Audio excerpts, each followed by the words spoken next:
पाणी फाउंडेशन सत्यमेव जयते farmer cup स्पर्धेत सहभागी बार्शी टाकळी तालुक्यातील शेतकरी गटाने अकोट तालुक्यातील खापरवाडी बुद्रुक येथील प्रयोगशील प्रगतिशील शेतकरी जगन प्रल्हादराव बागळे यांच्या शेतातील जैविक कुंपण निवडुंग कॅक्टस पेरकुट पाहणी कार्यक्रमांमध्ये अभ्यास दौरा आयोजित करण्यात आला होता। यामध्ये बार्शी टाकळी तालुक्यातील बळीराजा महिला शेतकरी गट गोरवा, मैत्री संघ महिला शेतकरी गट कानेरी सरप, समृद्ध महिला शेतकरी गट सराव, संत गजानन महिला शेतकरी गट महागाव, शेत मावली महिला शेतकरी गट शेलू बुद्रुक, अन्नदाता महिला शेतकरी गट शेलू खुर्द, ड्रीम विजन पुरुष शेतकरी गट चोहगाव, चेलका येथील मोरणी पुरुष शेतकरी गट, बळीराजा महिला शेतकरी गट, शेत मावली महिला शेतकरी गट, जय गजानन महिला शेतकरी गट, नारी शक्ती महिला शेतकरी गट, पुनोती खुर्द भरारी महिला शेतकरी गट राजनदास, सहेली महिला शेतकरी गट जलालाबाद, सावित्रीबाई फुले महिला शेतकरी गट पिंपळगाव चांभारे, नवचैतन्य पुरुष शेतकरी गट धाबा या गटातील निमंत्रक सदस्य शेतकऱ्यांनी सहभाग घेतला होता। या कार्यक्रमाचे अध्यक्ष अशोक चौधरी सेवानिवृत्त मंडळ कृषी अधिकारी होते, तर प्रमुख उपस्थित म्हणून मंचावर तुषार ढंगारे उपविभागीय कृषी अधिकारी अकोट तसेच पाणी फाउंडेशनचे विभागीय समन्वयक उज्ज्वल बोलवार, सत्कारमूर्ती युवा उद्योजिका कांचन चौधरी, संचालिका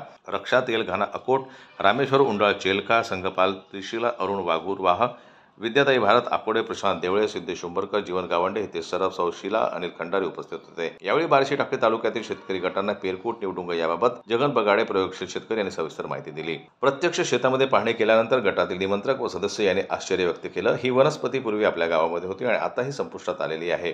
या वनस्पतीचे किती महत्त्व आहे याचं महत्त्व समजलं। प्रयोगशील शेतकरी जगन बगाडे यांच्याकडून हे निवडुंगाचं पेरकुटाचा वेळ घेऊन जाणार याबाबत प्रत्येक गटाने आपलं मनोगत व्यक्त केले। जगन बगाडे यांनी आपल्या 30 एकर शेतीला या निवडून कॅक्टस जैविक कुंपण लावलेले आहे, त्यामुळे त्यांना वन्य प्राण्यांचा त्रास नाहीसा झाला असून त्यांची शेती पद्धतीचे सर्वांनी कौतुक केले। बाकी शेतकऱ्यांना ते सर्व बेणे मोफत देत आहेत। त्यांच्याकडे आपल्या महाराष्ट्र राज्यातीलच नव्हे तर इतर राज्यातून सुद्धा शेतकरी पाहायला येत आहेत। सोबतच इतर शेतकऱ्यांनी सुद्धा जैविक कुंपणाचा अवलंब करावा असं त्यांनी आवाहन जगन बगाडे यांनी केलं। या कार्यक्रमामध्ये मान्य तुषार डंगारे उपविभागीय कृषी अधिकारी अकोट, प्रगतिशील प्रयोगशील शेतकरी जगन बगाडे सोबतच अकोट येथील रक्षा तेलघाणीच्या संचालिका कांचन अशोकराव चौधरी यांचा विशेष सत्कार करण्यात आला। कांचन चौधरी ह्या रक्षा लाकडी तेलघाण्याच्या माध्यमातून तेल व इतर खाद्यपदार्थ तयार करून विकतात।